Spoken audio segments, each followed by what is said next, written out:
welcome to Sectors Up Close. I'm Elena Casas. Our focus today is on the media and entertainment industry, and my guest is Naveen Sarma, Senior Director at S&P Global Ratings.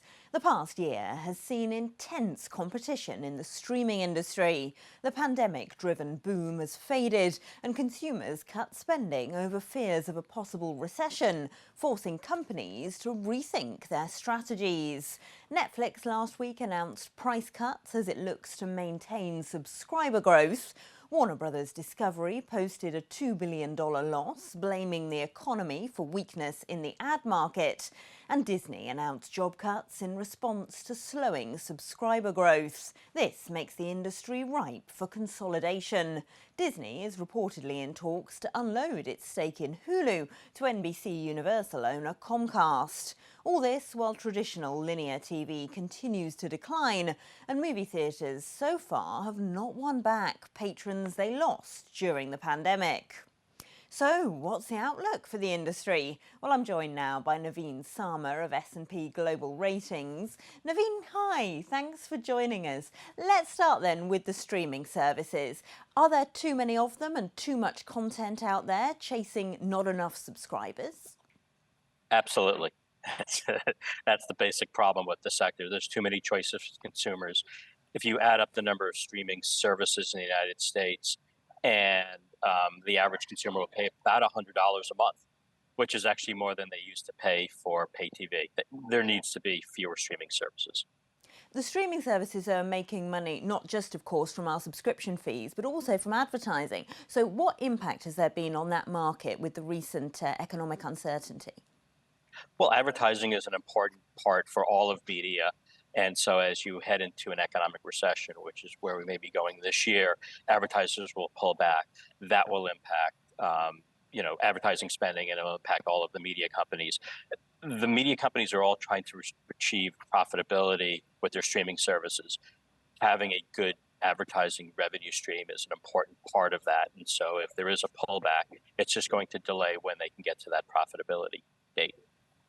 Do you think fears of a recession then are feeding directly into consumer spending in terms of deciding to cut subscriptions? I think it is. I think you're starting to see that at the lower end, especially. Consumers, if you add up, like I said, if you add up the streaming services, that's $100. If you add up your broadband and your wireless and your pay TV, that's a lot of money. And so consumers are going to start making decisions about what services they choose to keep and which they don't keep. They'll clearly keep their broadband service and their wireless services are much more important than entertainment. And then you could see them drop in increasing numbers their pay TV bundle and then make decisions about which streaming service they sign up for. So they don't have to sign up for 7 at a time. They can sign up for one, watch what they want to watch, churn off of that, and then go back to another one. And so I think you're going to see that behavior this year, especially if the economy continues to soften. You said in a research note that global media companies aren't immune to pressure on their credit ratings. Can you be a bit more specific about that? The global media services are seeing both secular pressures, which are longer term, things like cord cutting, the decline of linear television, streaming services. The studios are not generating the revenues and the cash flows they used to. And then you layer on top of that a macroeconomic downturn. And so that puts a lot of pressure on the media companies. In addition, a lot of these companies are spending billions of dollars rolling out a streaming service, which isn't profitable. So all of that weakens credit measures. It weakens EBITDA, it makes leverage higher, and it certainly weakens free cash flow. And all of those things continue to put pressure, from our standpoint, on the credit measures, the credit ratings for all of the global media companies.